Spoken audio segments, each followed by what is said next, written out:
Love Earth Now by Cheryl Leutjen. Introduction. Lunch is packed? Check. Back door locked? Check. Everybody dressed, fed, conscious? Check, check, check. Still feel like I've forgotten something. I survey the kitchen while two arms-crossed teenagers stand at the front door, frowning at their glowing devices. I scan the array of blinking appliances and the dirty dishes in the sink, screaming out for clean water, and then I remember. I haven't done a single blasted thing to atone for my fossil fuel-powered, water and a drought-consuming, plastic trash-generating existence. I grab the car keys before I can give it another soul-sapping thought. But I recycle, I shout, with a fist pump on my way out the door, giving the kids but one more reason to roll their eyes. I can't quite figure out how I sunk to this level of eco-unconsciousness. I remember celebrating the very first Earth Day with crayon-colored posters. My middle school textbooks of the newly minted environmental era documented birds killed by DDT, river ecologies destroyed by factory waste, and forests felled by acid rain. My parents were not amused when I taped the light switches in our house to the off position or adjusted the thermostat on my own initiative to save energy. But even then, I sensed I had to do something. I think I also believed that more sophisticated solutions would appear, like the mountaintop emerging through the fog as I got older. I went on to study interdisciplinary ecology, environmental geology, environmental law, ever searching for the class or the career that would help me do my part to stem the tide of ecocide. No matter how many degrees I amassed or how many environmental compliance clients I advised, that mountaintop remained shrouded. I just kept on doing what I knew how to do. I bought a manual transmission 50 miles per gallon car long before the hybrids. I shopped at farmers markets before it was cool.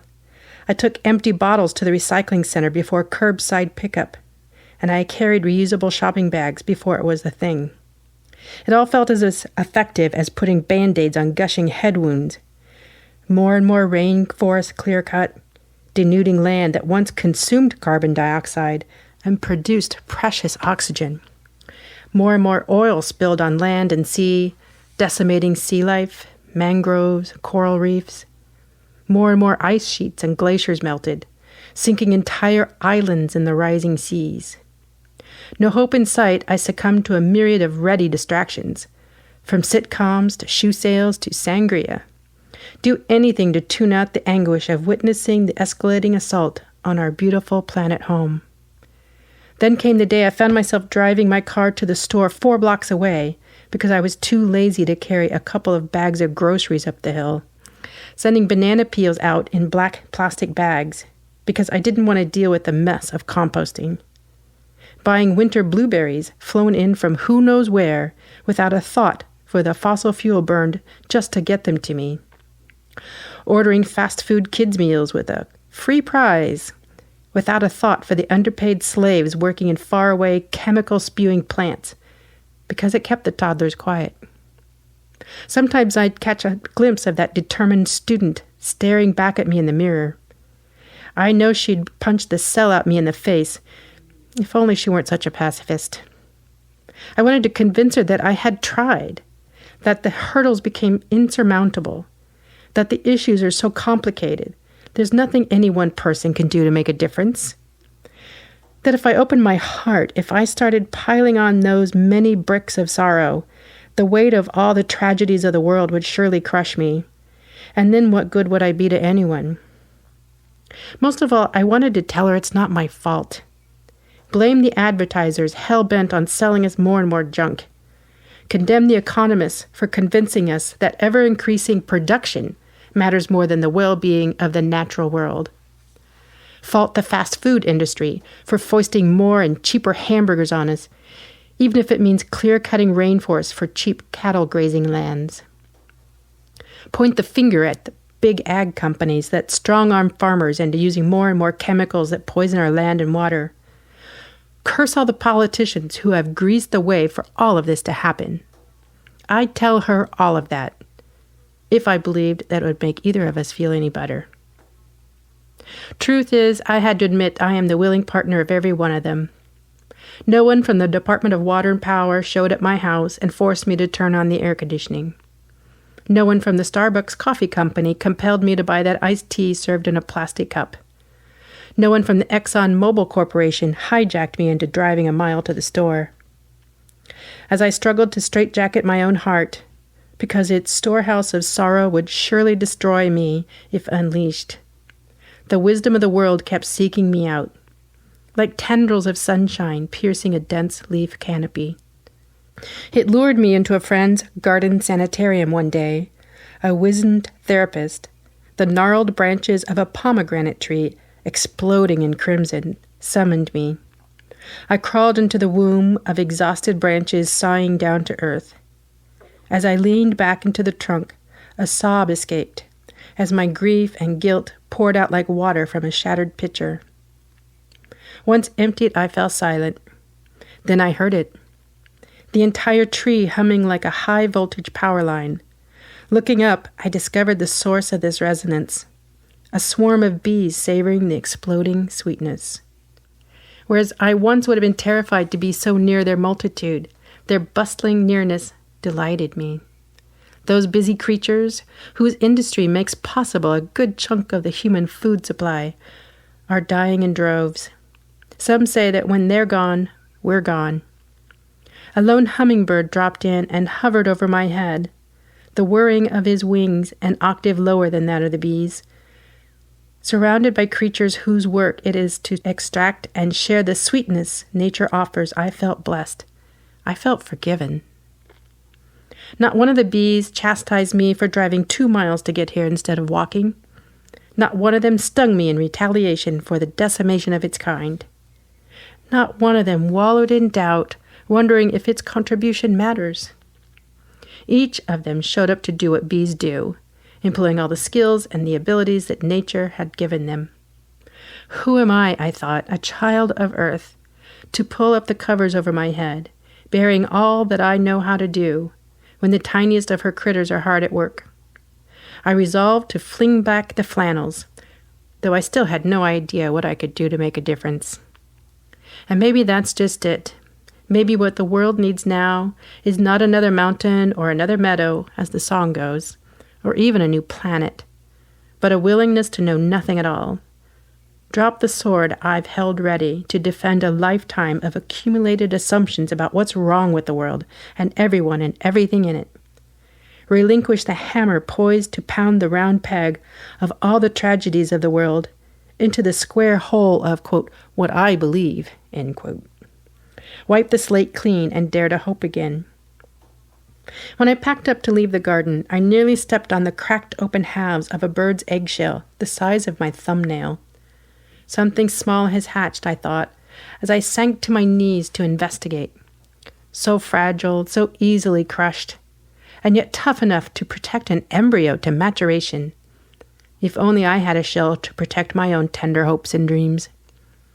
On the drive home, I glanced at the eggshell on my dashboard and thought, it's not about monumental works.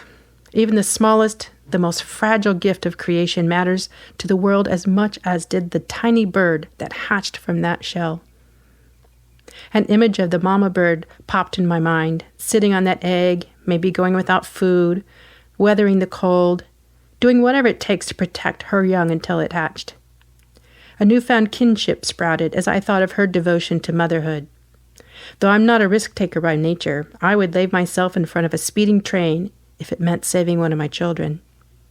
What if the fragile but tough shell that will protect my hopes for the world, from conception to fruition, is love itself? How differently might I consider my contribution if I first opened my heart full of love for clear mountain streams, instead of filtering the world through a lens of fear, guilt, and blame? Back at my desk, the subject line of an email from a friend who was outraged by the results of the recent election popped up. Today's call to action! The email reminded me that the new administration seems hell-bent on environmental annihilation, tempting me to sink back into despondency. Mama bird on her nest nudged me to read the email, and I obeyed. The day's prescribed action, Making a simple phone call was something I could do in 5 minutes. Or 1 if I skipped the 4 minutes of procrastination. Making phone calls is just not a chore I relish. It's right up there with cleaning up cat barf, in fact. Mama Bird pecked me squarely between the eyes, and I pictured my kids on the railroad tracks. I made the call. Mission accomplished, I slumped in my chair, relishing the satisfaction of this nascent eco-activist step, and the bonus of deep relief that it was so easily accomplished. A double win.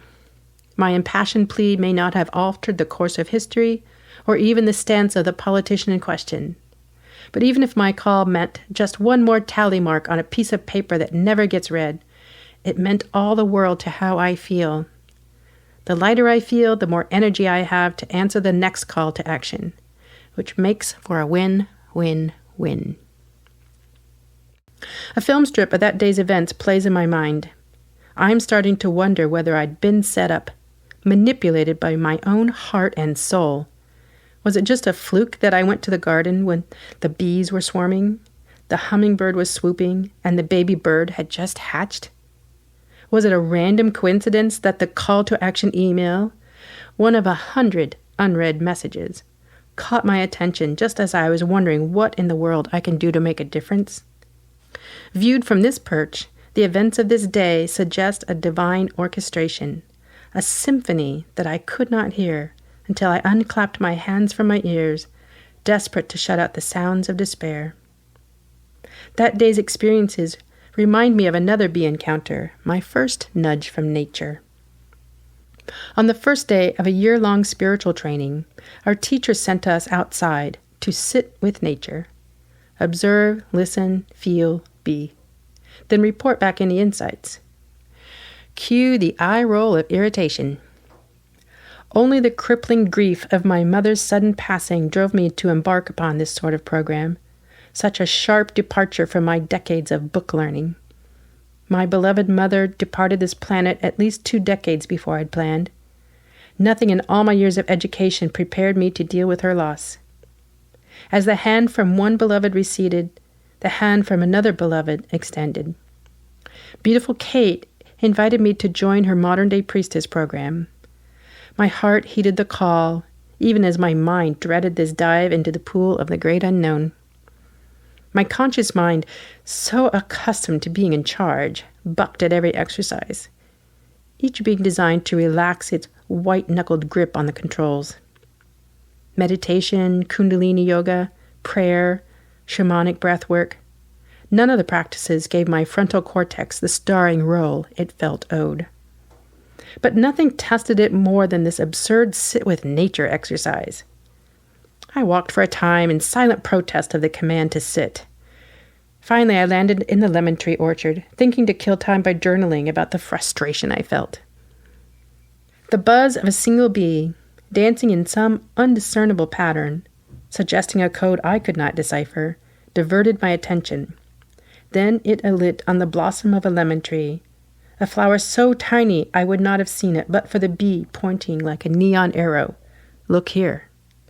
Moments later, the bee whizzed away and I jotted down. Bee flying around in some kind of pattern. Look here. Then it rested on a tiny flower. Then it zipped away. Maybe it means to notice my own busyness and get some rest. Appreciate even the smallest expressions of beauty. Then I can get back to work. After another bored eternity, the bell calling us back to the training room chimed. Other students gave detailed reports of moving experiences with birds, bugs, trees, flowers, and clouds. Some moved to tears. I felt like a C student among Mensons when I delivered my own succinct findings in monotone.